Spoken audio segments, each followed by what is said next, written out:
احنا في جحيم، هنا في فاشل، لا في اكل ولا ماء، لا دواء، الاطفال جوعانين. يا عرب يا عرب يا مسلمين انقذونا. Welcome to True World News. Our edition today surrounds the climatic offense of the RSF, the rebel army in the Darfur region of Sudan.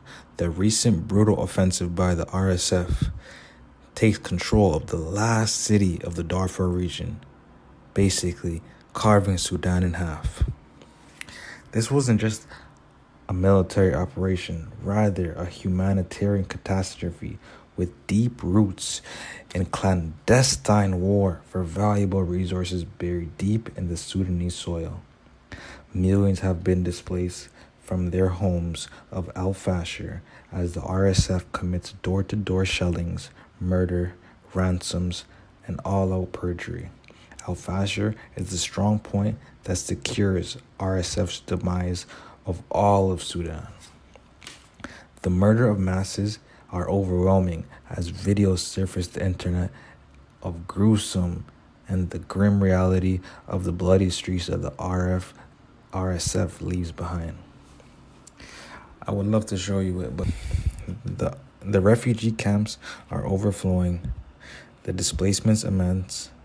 The RSF siege tactics include blocking humanitarian aid and just pushing the population to the edge of survival.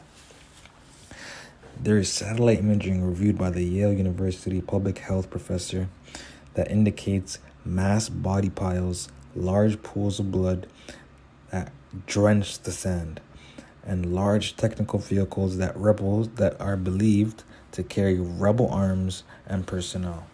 The satellite imagery reported by the university confirms deliberate destruction and ethnic cleansing of non-Arab Sudanese citizens. The ultimate goal is to consolidate control over all of Sudan effectively. These satellite images show the direct impact of ground warfare in residential streets, the ruthless approach by the RSF, displaying its agenda of elimination of the remaining pockets of resistance and terror on the Darfur locals. The brutality on the ground is directly linked to what lies beneath them. Sudan is rich in valuable metal alloys and natural resources, and the UAE-backed RSF, yes, UAE-backed RSF, have been accused of transforming itself into a financially self-sufficient militia by controlling such resourceful land masses. The key resources sought after is 1. Gold. While Sudan has other resources like copper, uranium, and whatnot, gold is the RSF's lifeline. The militia's leader, Hemedti, if I'm saying that wrong, I don't give a crap, he's a loser. Hemedti built his family's wealth through the Al-Junaid Corporation, an organization controlling gold mines in the same Darfur region, the same region that the RSF, have been persecuting. Do you see the correlation yet? Well, do you ever wonder where your gold that your wife is wearing when she buys it from those trips to Dubai? Have you ever pondered on whether children starved for your family to look so lavish? Maybe you haven't taken those trips. Yeah, you know yourself. Well, according to Sky News, an RSF intelligence officer confirms the widespread allegations that the United Arab Emirates is the RSF's main backer, the world's largest humanitarian crisis. The UAE is the main backer and the world's largest humanitarian crisis. Hemedti, UAE, RSF, and God who knows who's else are explicitly campaigning genocide and liquidating Sudan's natural resources. Think about it. Just think about it. Gold is fungible. It's easily smuggled. UAE is not so far away. The Red Sea is right there. It doesn't need pipelines or complex infrastructure for the gold to land the souks of Dubai. Matter of fact, it's not hard for it to be smuggled onto your wife's truck.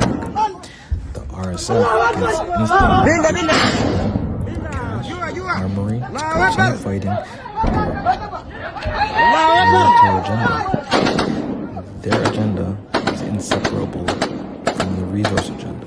The narrative about a war of two generals for political governance is far from reality.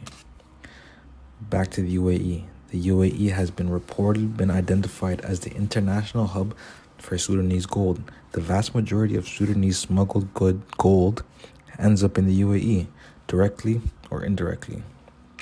This is the relationship of mutual interest. The RSF needs the market. UAE, a world-renowned trading center, benefits from the cheap, unregulated supply. It's a lucrative arrangement that gives UAE geopolitical influence and the RSF its gold war chest. The financial links is far from all. The UN and other investigative reporters accuse the UAE not of just buying the gold, but being RSF's major backer in terms of dealer of advanced military hardware. These are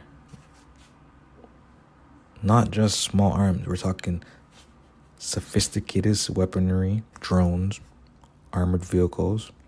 Though the UAE denies the allegations, it has been exposed that weapons have been found to be transported within UAE humanitarian aid deliveries. The evidences continue to mount. The RSF,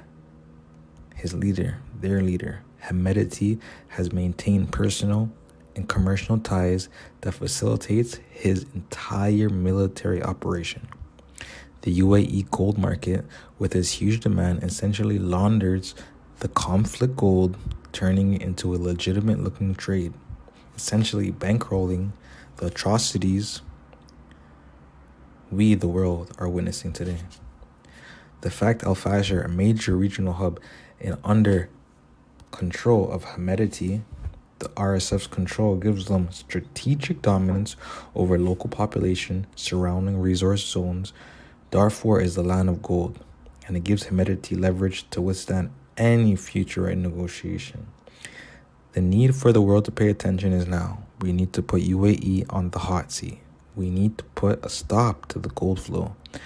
The international community needs to stand up, speak out, regulate, and boycott. The world must stand together and impose and enforce a robust sanctions regime against all RSF-linked gold trading networks, including shell corporations and intermediary states. We need to choke the war's financial source. We need to wake up and not allow the rich to become richer and for the starving to be starved even more. This is a war of global complicity. No one wants to say a word because they aren't white. They aren't one of your own. We will continue to track the RSF's movements, the trade of Sudanese resources, the international response on these unfolding catastrophes, and we conclude with deep remorse for the Sudanese starving and abused. The world must be ashamed for being so quiet. Thank you. And that we conclude Free World News.